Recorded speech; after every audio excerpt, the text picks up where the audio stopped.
I was 3 days into hanging my rainbow pride flag on my front porch in Asheville, North Carolina, when Patricia Thornwood appeared at my door with a clipboard and a scowl that could curdle milk. Mr. Chen, I'm Patricia Thornwood, president of the Mountainview Estates Homeowners Association, she announced, not waiting for me to invite her in. That flag needs to come down immediately. I stood there in my doorway, coffee mug in hand, blinking at this woman who had materialized on my porch at 7:30 on a Saturday morning.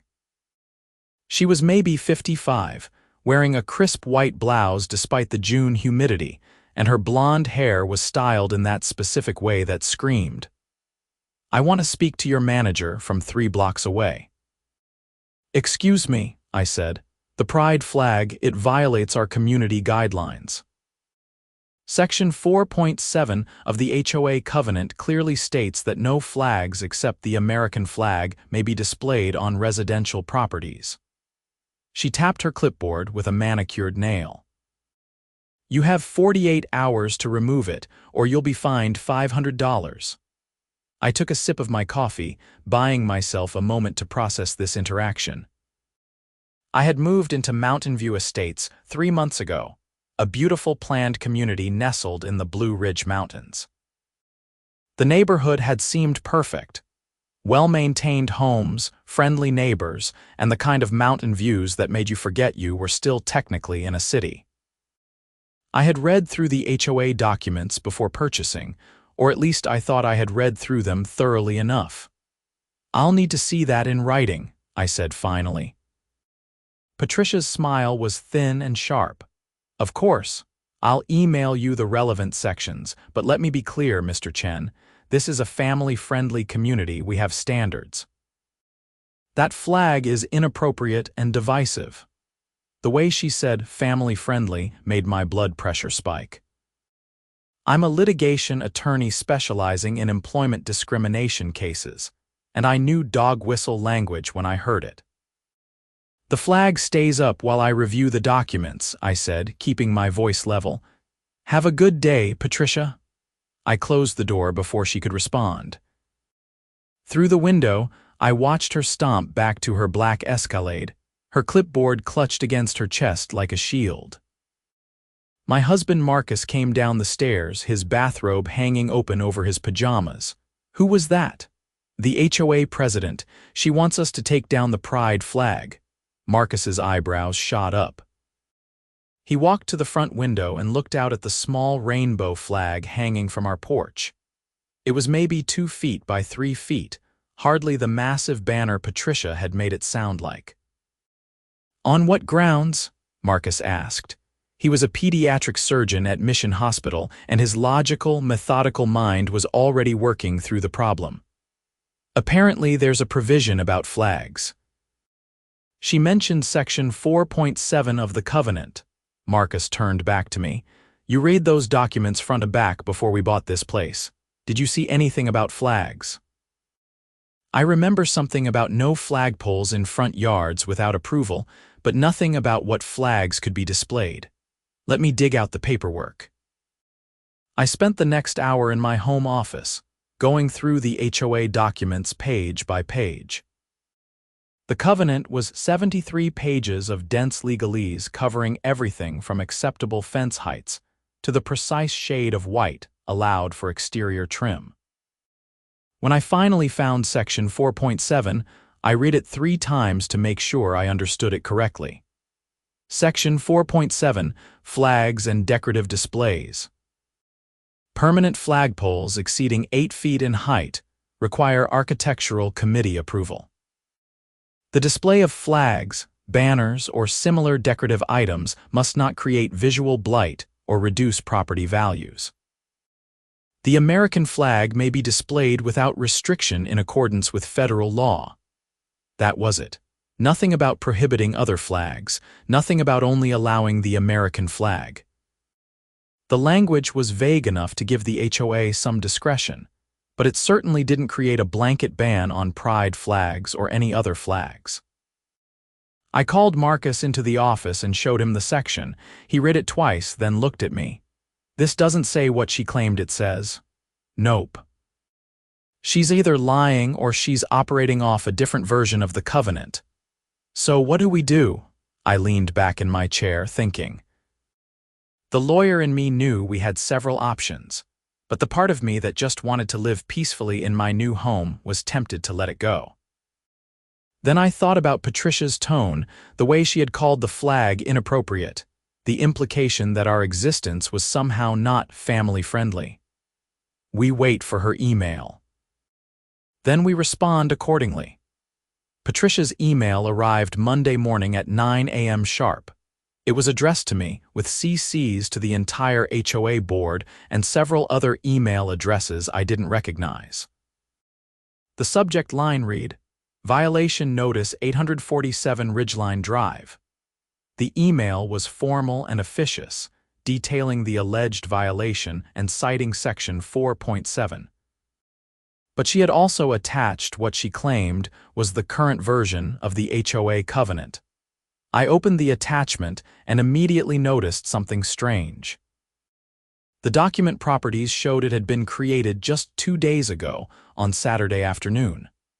I opened both documents side by side and started comparing. Most of the text was identical, but Section 4.7 in Patricia's version had been modified.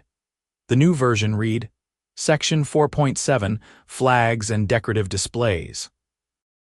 Only the American flag, state flags, and military service flags may be displayed on residential properties.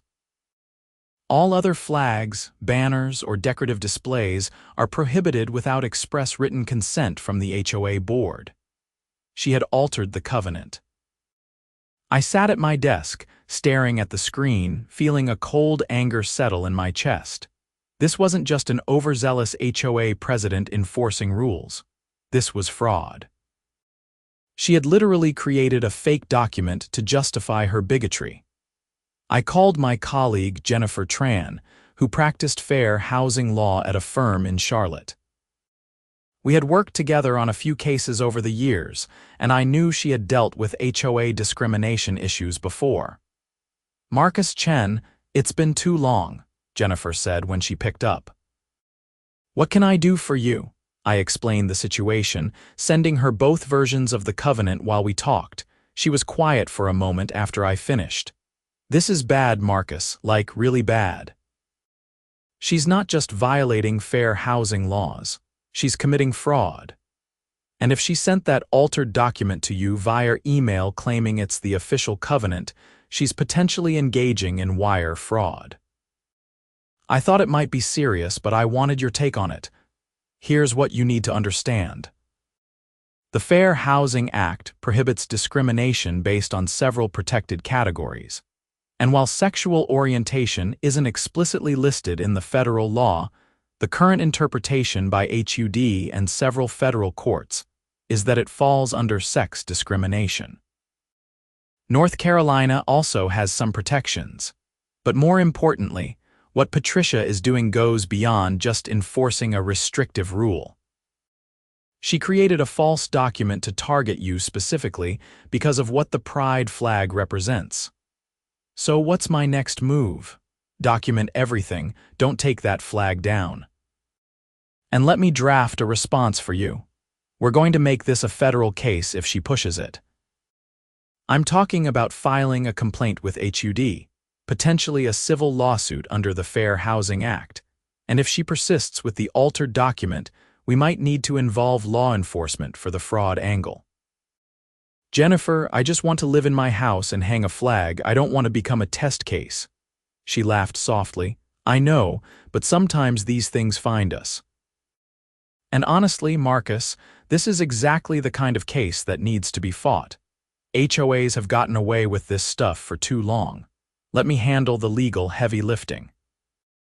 You just keep living your life. We talked for another 20 minutes, working out the details. Jennifer would draft a response to Patricia's email, CCing the board members and making it clear that we were aware of the document alteration and would not be intimidated. She would also start preparing a formal complaint to file with HUD if the HOA escalated. That evening, Marcus and I sat on our back deck, looking out at the mountains. The sunset was painting the sky in shades of orange and pink, and the temperature had finally dropped to something comfortable. "Are you sure about this?" Marcus asked. "Fighting the HOA could make life difficult here. These people are our neighbors." "I'm sure. Not because I want to fight, but because she didn't give us a choice. She created a fake document, Marcus. She's so committed to getting that flag down that she's willing to commit fraud. If we back down now, what's next? Do we hide who we are to make Patricia Thornwood comfortable?" Marcus reached over and took my hand. "Then we fight." Jennifer's response email went out Tuesday morning.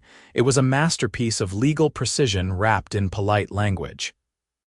She identified herself as our legal counsel, pointed out the discrepancies between the two covenant versions, and noted that document modification without proper board approval and homeowner voting procedures would constitute a serious breach of the HOA's own bylaws.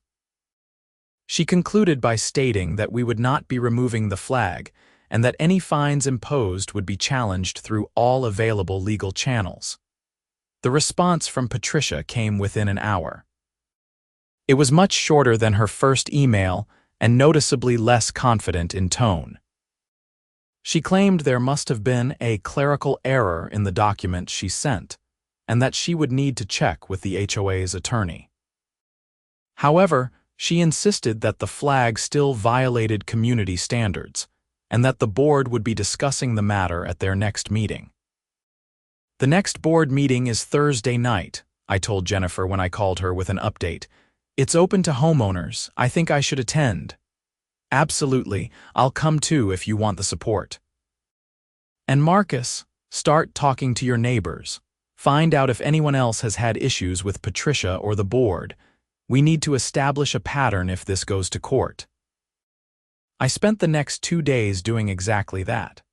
I talked to my neighbor to the left, Tom Reynolds, a retired schoolteacher who had lived in Mountainview Estates since it was built 12 years ago. He invited me over for a beer and told me stories about Patricia that made my head spin. She fined the Johnsons $3,000 over 2 years because their rose bushes were half a foot taller than the guidelines allowed, Tom said, shaking his head. They eventually had to sell and move, couldn't afford to keep fighting her and the Patel family. She tried to stop them from installing a basketball hoop in their driveway, said it would attract the wrong element to the neighborhood. That one was particularly nasty. They fought her and won, but it took 6 months and cost them a fortune in legal fees. Has anyone ever challenged her seriously, like legally? Most people can't afford to. That's her strategy. She knows that fighting an HOA requires money and time, so she just grinds people down until they give up or leave. Well, she picked the wrong house this time. Tom grinned. "Good. Somebody needs to stand up to her. And for what it's worth, I like your flag. My nephew is gay. He lives in California now because he didn't feel comfortable coming back to North Carolina. Maybe if more people were willing to hang flags like yours, kids like him wouldn't feel like they have to leave." Thursday evening, Marcus and I drove to the community center where the HOA board meetings were held. Jennifer met us in the parking lot. She was a small woman, barely 5 feet tall, but she carried herself with the confidence of someone who had won a lot of courtroom battles. "Remember, stay calm no matter what they say," Jennifer advised as we walked in. "Let me do most of the talking if it comes to that. You're here to observe and show that you're not intimidated." The community center meeting room was set up with a long table at the front for the board members and rows of chairs for residents. About 20 people were already seated. Patricia sat in the center of the board table, flanked by 4 other board members. She noticed us immediately, and I saw her jaw tighten. The meeting started with routine business: landscaping contracts, pool maintenance schedules, discussion of speed bumps on Oakmont Drive. It was 40 minutes before Patricia finally brought up what she called the flag issue. "We have a situation at 847 Ridgeline Drive," Patricia began, her voice carrying that same condescending tone from our first meeting. "The homeowners have displayed a flag that is not in compliance with our community standards. I've attempted to resolve this through normal channels, but they've refused to cooperate and have even hired an attorney to intimidate the board." Jennifer stood up smoothly. "Patricia, I'm Jennifer Tran, representing Marcus and Marcus Chen. May I address the board?" Patricia looked like she wanted to say no, but one of the other board members, a man in his 60s, nodded. "Go ahead. Thank you. First, let me clarify that we haven't hired an attorney to intimidate anyone. We've retained counsel because we were sent what appears to be an altered HOA covenant with provisions that don't exist in the legally recorded document. Second, the pride flag currently displayed at my client's residence is in full compliance with Section 4.7 of the actual covenant. It's a small decorative flag, it creates no visual blight, and there's no credible argument that it reduces property values. Third, and most importantly, any attempt to selectively enforce rules against the display of a pride flag while allowing other decorative flags and displays raises serious fair housing concerns.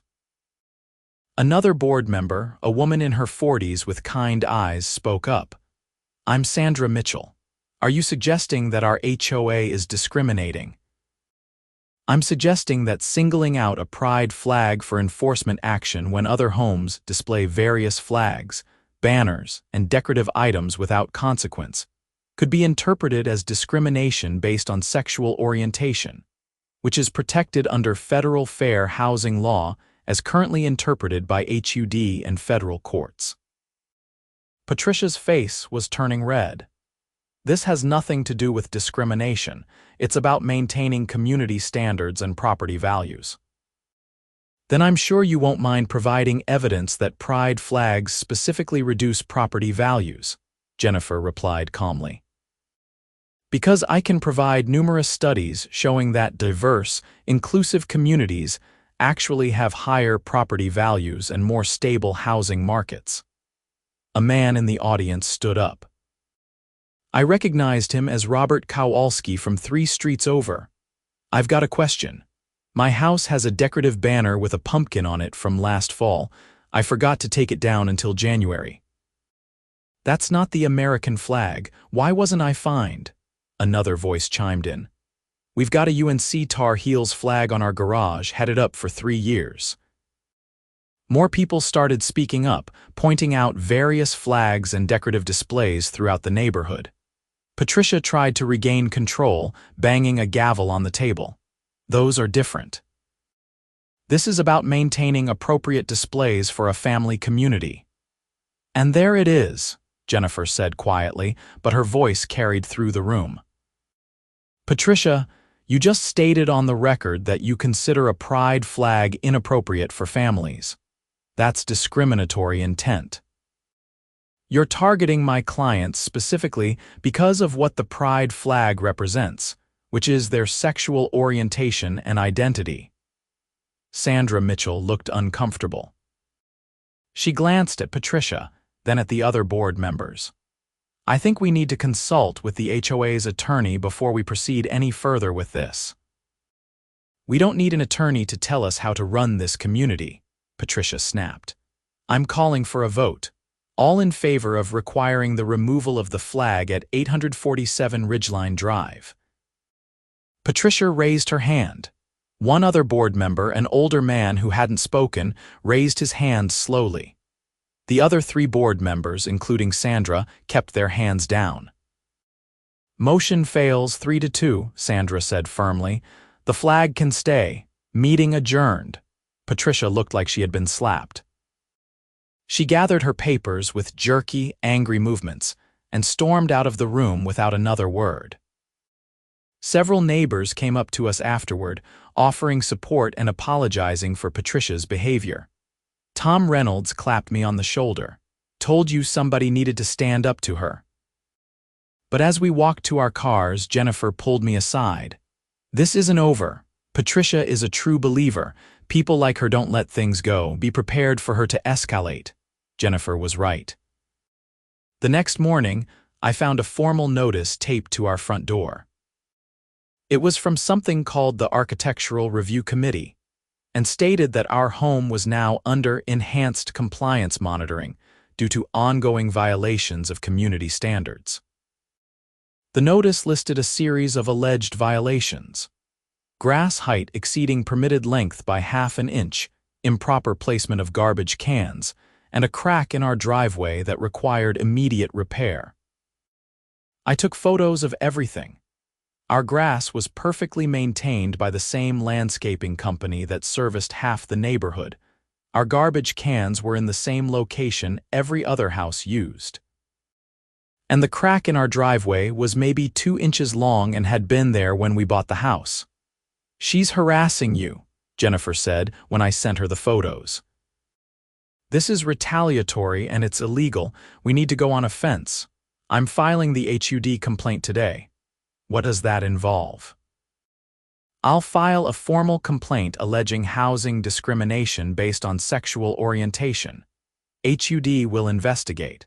They'll interview you, Patricia, the board members, and potentially other residents.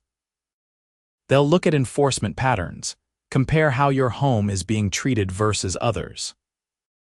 If they find evidence of discrimination, they can impose fines, require policy changes, even refer the case for federal prosecution in extreme situations."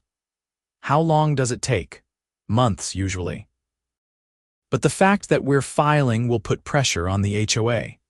Their insurance company will get involved. Their attorney will tell them to back off. Most of these cases settle before they get to a hearing. And if it doesn't settle, then we go to federal court. We file a civil lawsuit under the Fair Housing Act. And honestly, Marcus, with the altered covenant, the retaliatory inspections, and Patricia's comments on the record at that meeting, we've got a strong case." Over the weekend, Marcus and I received 3 more violation notices. One claimed our house numbers were improperly displayed. Another said our porch light was the wrong color temperature. The third alleged that our mailbox was a ½ inch too far from the curb. "This is insane," Marcus said, reading through the notices. "She's measuring our mailbox distance. She's trying to bury us in paperwork and fines. It's a war of attrition." But Patricia had underestimated 2 things. First, I was an attorney with lots of experience dealing with harassment campaigns in litigation. I knew how to document everything, how to build a case. Second, her blatant retaliation was actually helping our legal position. Every frivolous violation notice was more evidence of discriminatory intent. Jennifer filed the HUD complaint on Monday morning. Within hours, I got a call from a man named Richard Levinson, who identified himself as the HOA's attorney. "Mr. Chen, I'm calling to see if we can resolve this situation amicably," he said. His voice was tired, like he had been down this road before. "I've been retained by the Mountainview Estates HOA board to address the ongoing dispute regarding your pride flag display." "There is no dispute, Mr. Levinson. The flag complies with the covenant. The HOA president has been harassing us with fake violations because she doesn't like what the flag represents. I understand your frustration. I've reviewed the documentation, including the 2 versions of the covenant. I want you to know that the board members were not aware that Patricia had sent you a modified document. That was done without authorization. That's good to know, but it doesn't change the pattern of retaliation we've experienced since the board meeting. I've advised the board to rescind all recent violation notices against your property. I've also recommended that Patricia Thornwood step down as board president, though I can't force that.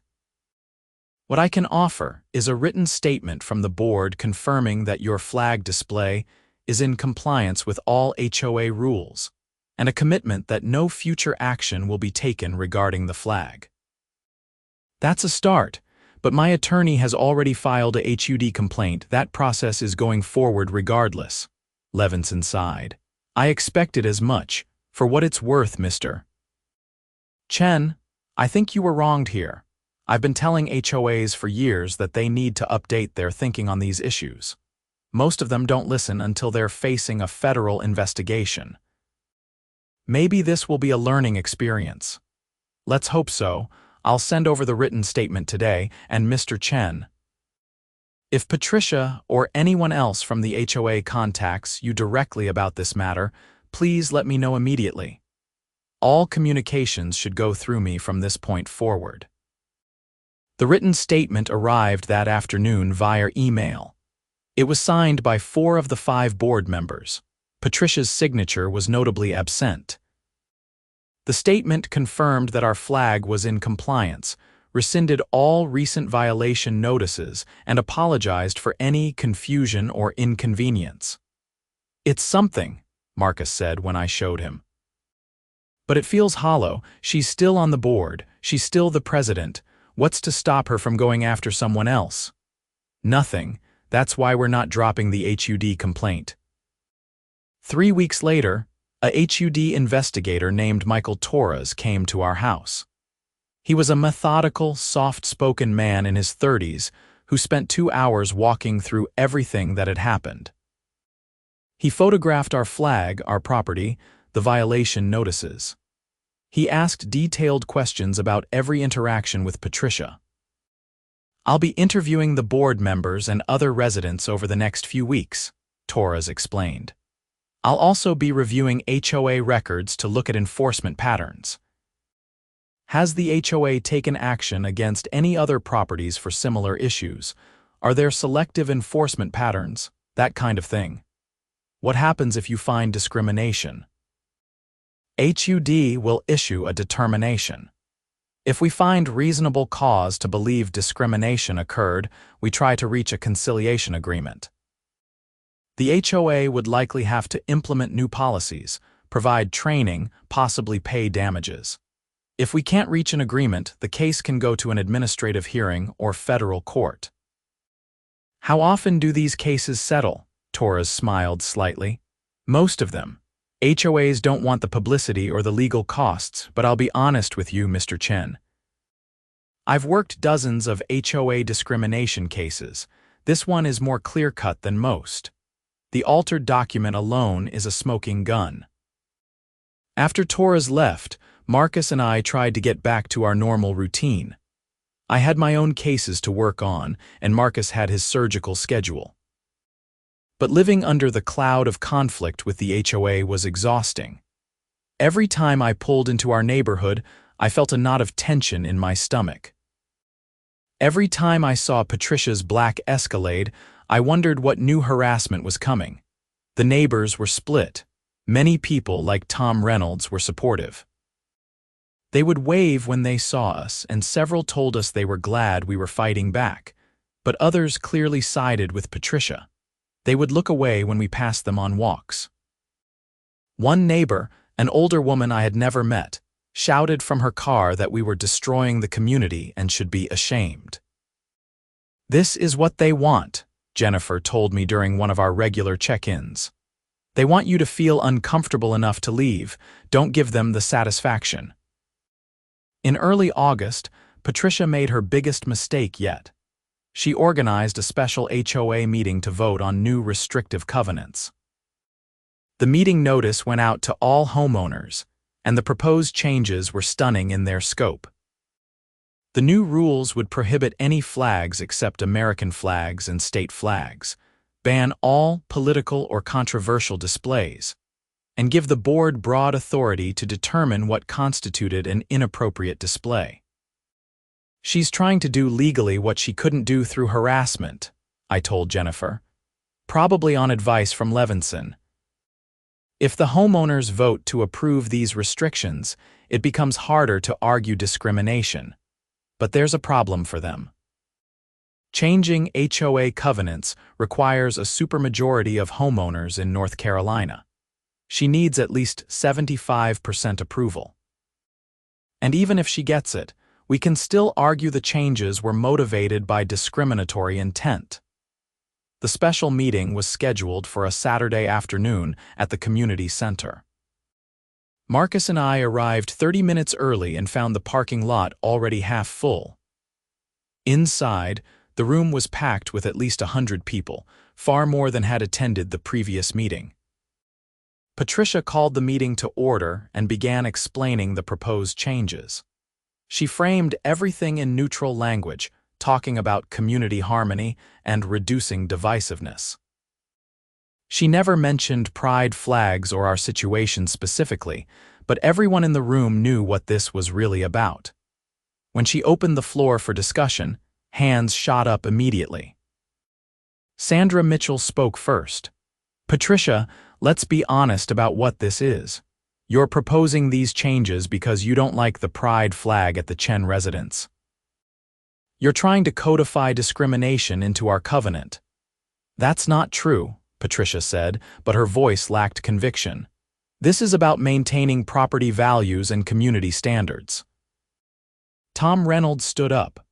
"I've lived here 12 years, Patricia. I've served on committees. I've volunteered for neighborhood events. And I've watched you drive good people out of this community with your petty rules and personal vendettas. The Johnsons, the Patels, the Hendersons, all gone because you made their lives miserable. I'm not voting for these changes, and I'm calling for a vote of no confidence in your leadership." The room erupted in conversation. Some people applauded Tom. Others shouted their support for Patricia. It was chaos for several minutes until Sandra managed to restore order. "Let's have a structured discussion," Sandra said. "Everyone who wants to speak can sign up for 3 minutes. We'll hear all perspectives, then vote." For the next 2 hours, residents took turns speaking for and against the proposed changes. Some argued that rules were important and that the HOA had a right to regulate displays. Others pointed out that the neighborhood already had plenty of rules and that these new restrictions were clearly targeted.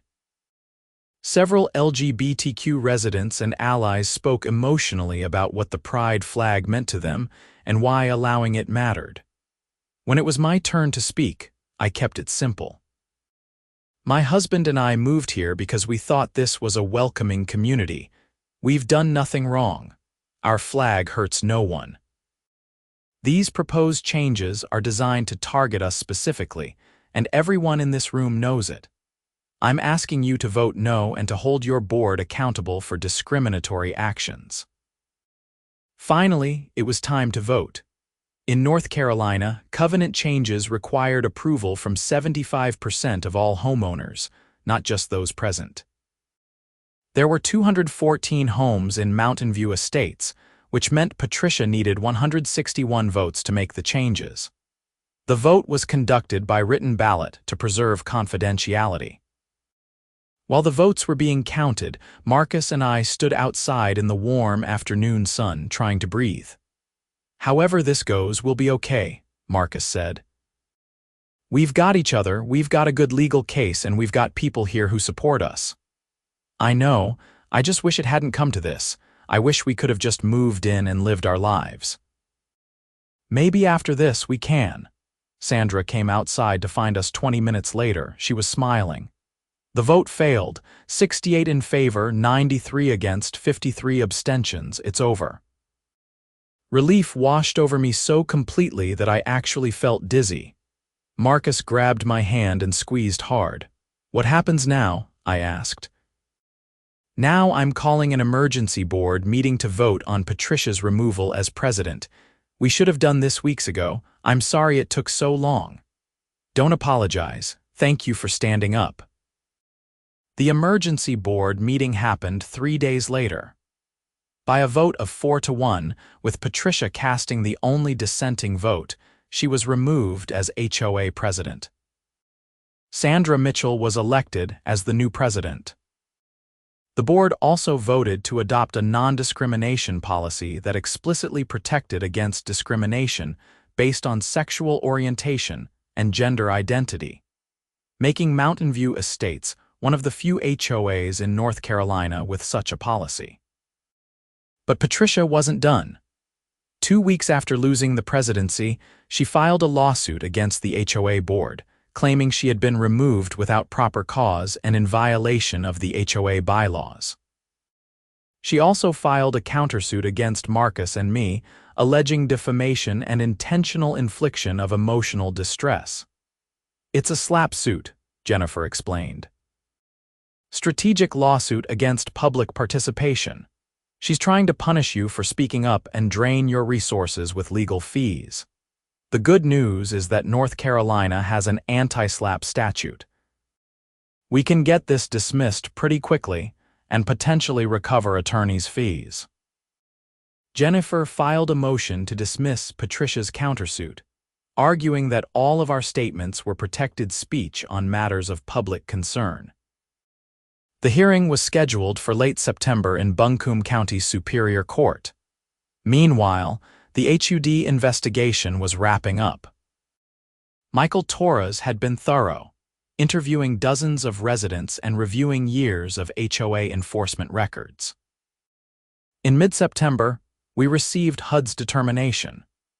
Reasonable cause existed to believe that Mountainview Estates HOA, through the actions of Patricia Thornwood, had engaged in housing discrimination based on sexual orientation.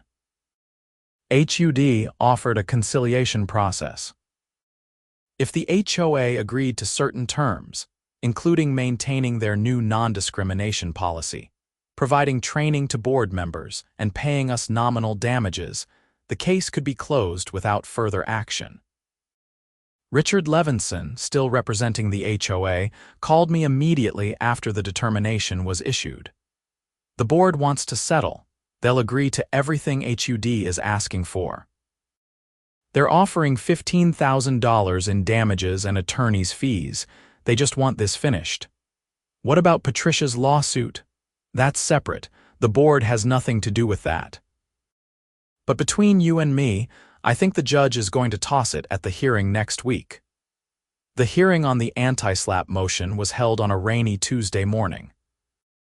Patricia appeared with an attorney who looked fresh out of law school and seemed overwhelmed by the proceedings. Jennifer methodically walked Judge Sarah Pemberton through our anti-slap argument, demonstrating that all of our challenged statements were made in the context of public HOA meetings and concerned matters of legitimate public interest. Patricia's attorney argued weakly that our statements were defamatory, but he couldn't point to any specific false statements we had made. Everything we had said was either opinion or demonstrable fact. Judge Pemberton ruled from the bench, "Miss Thornwood, your lawsuit is without merit and appears designed to chill protected speech. The motion to dismiss is granted. Furthermore, I'm awarding attorney's fees to the defendants in the amount of $12,000. You have 30 days to pay." Patricia stood up, her face flushed. "This is outrageous. These people are destroying our community and you're rewarding them." "Miss Thornwood, sit down," Judge Pemberton said sharply. "You filed a frivolous lawsuit and lost. If you continue to harass Mr. and Mr. Chen, you may find yourself facing more serious legal consequences." As we left the courthouse, Jennifer was practically bouncing with satisfaction. "That was perfect, and the attorney's fees award is significant. $12,000 will hurt."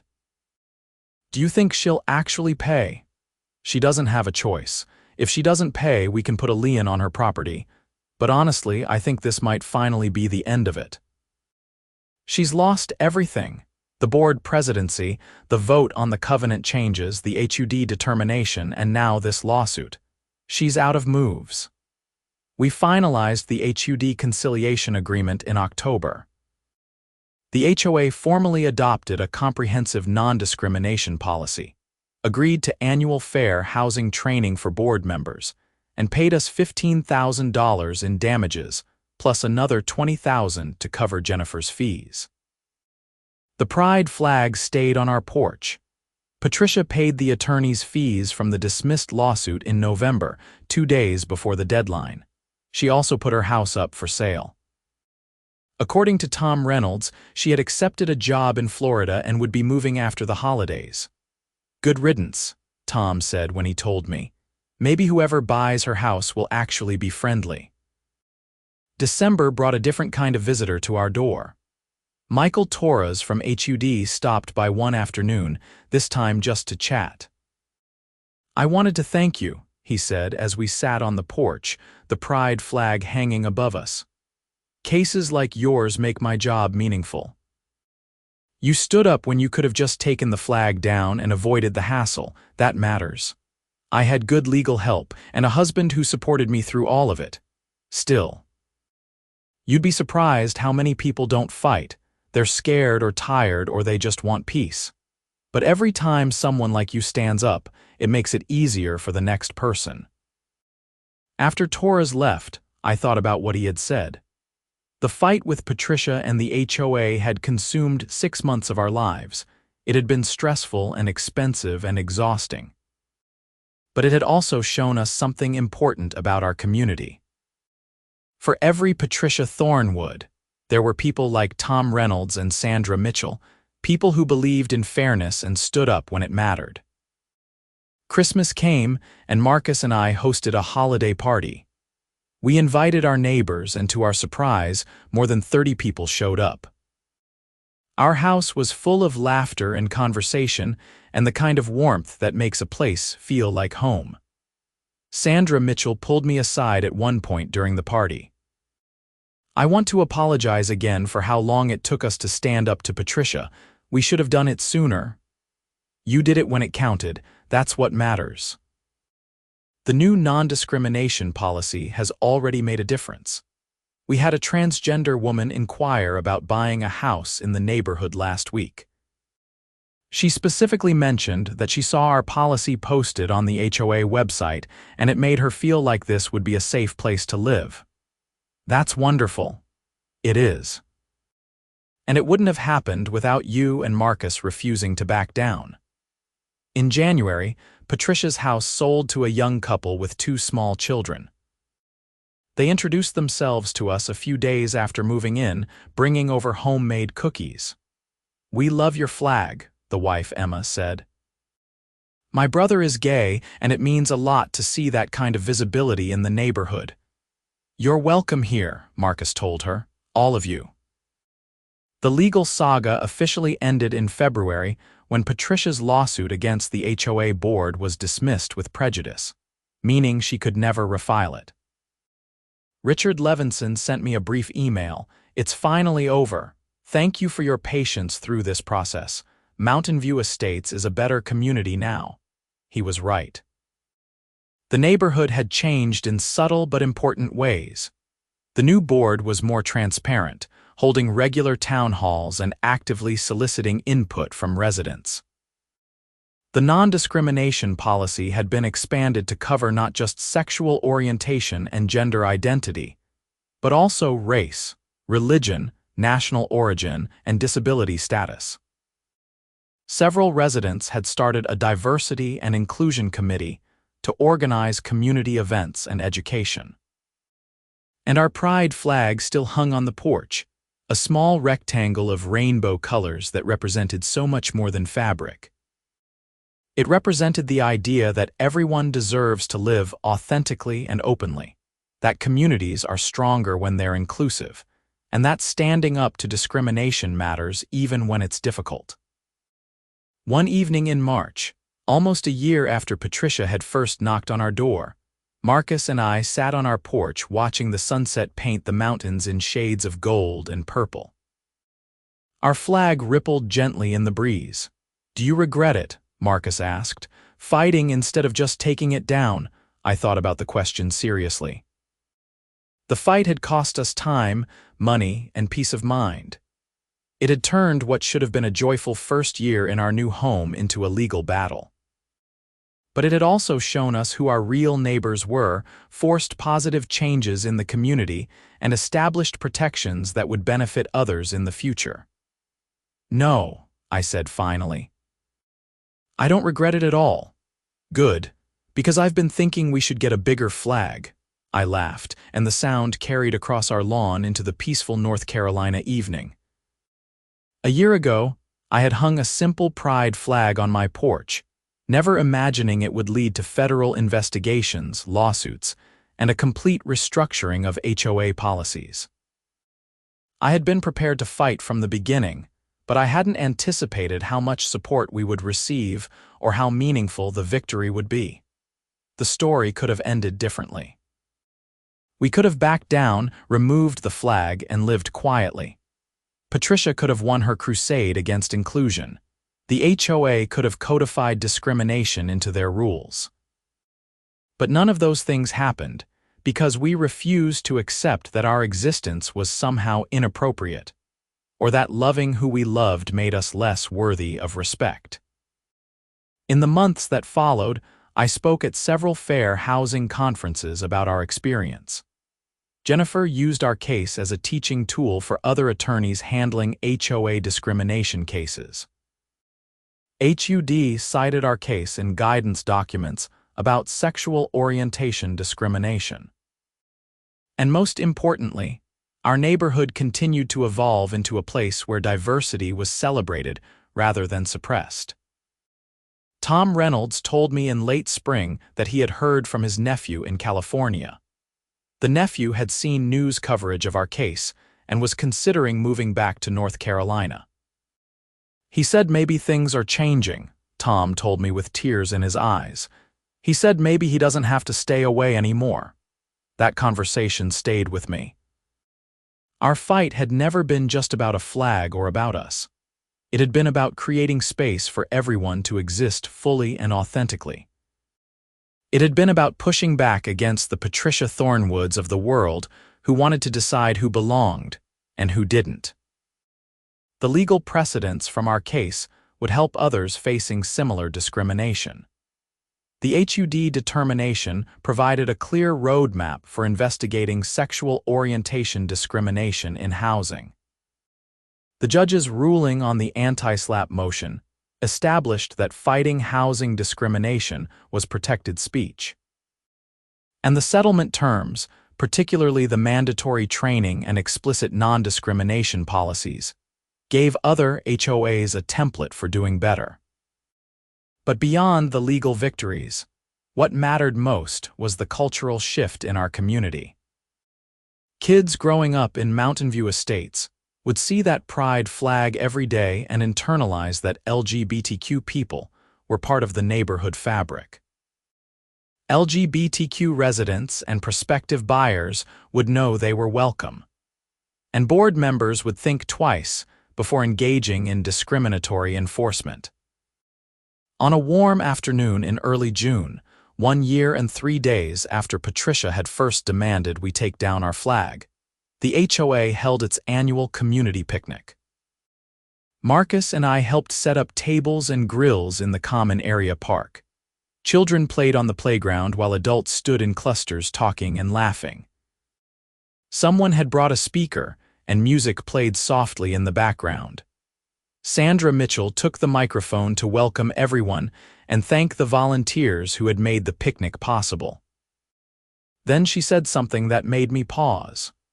This past year has been one of growth and change for our community. We've learned important lessons about inclusivity, fairness, and standing up for what's right. I'm proud of how we've come together and how we've committed to being a neighborhood where everyone truly belongs. So thank you to everyone here for being part of that journey. People applauded and several looked our way with warm smiles. Marcus squeezed my hand. Later, as the sun started to set and families began packing up, Emma from Patricia's old house came over with her 2 children. The older one, maybe 5 years old, was holding a small pride flag. "We got this at the library today," Emma explained. "They were giving them out for Pride Month. Tyler wanted to put it in our yard when we got home. I wanted to make sure that was okay with the HOA." I smiled at Tyler, who was clutching his flag proudly.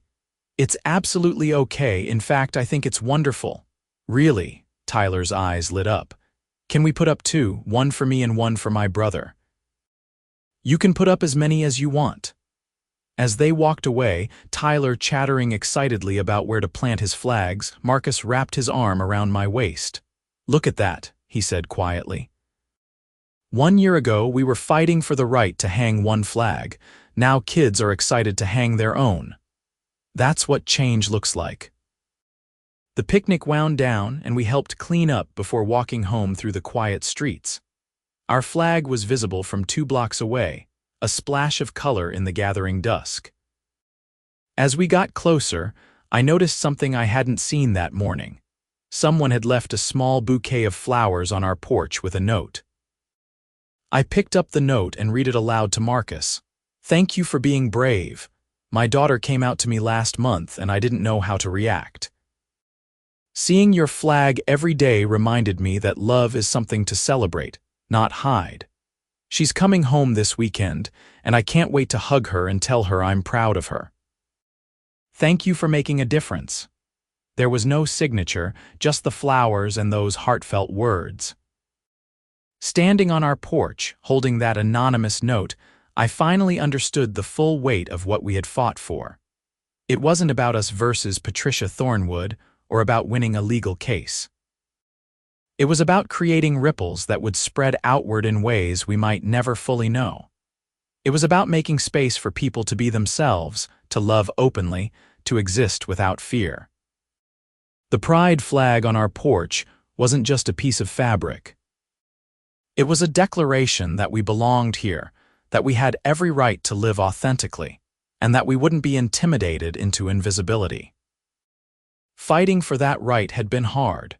But as I read that note again, I knew with absolute certainty that it had been worth it. Marcus and I went inside, leaving the flag to ripple gently in the evening breeze, a beacon of hope and resistance, and pride that would remain long after the legal battles had faded into memory.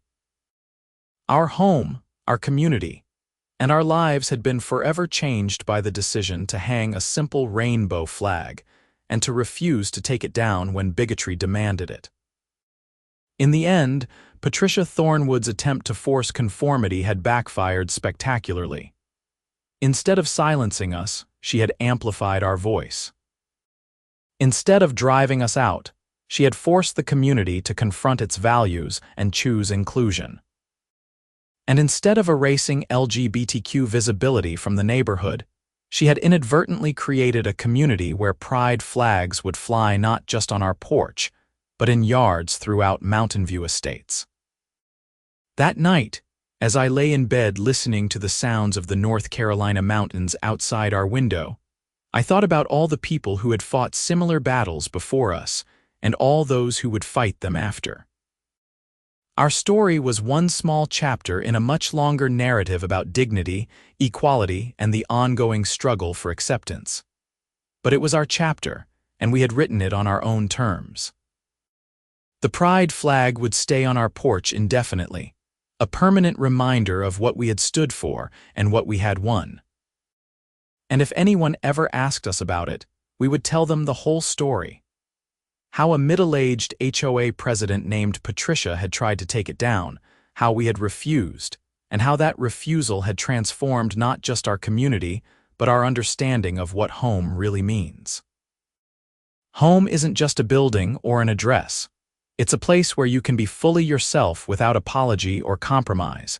It's a place where your neighbors stand with you when you're under attack. It's a place where change is possible when people choose courage over comfort.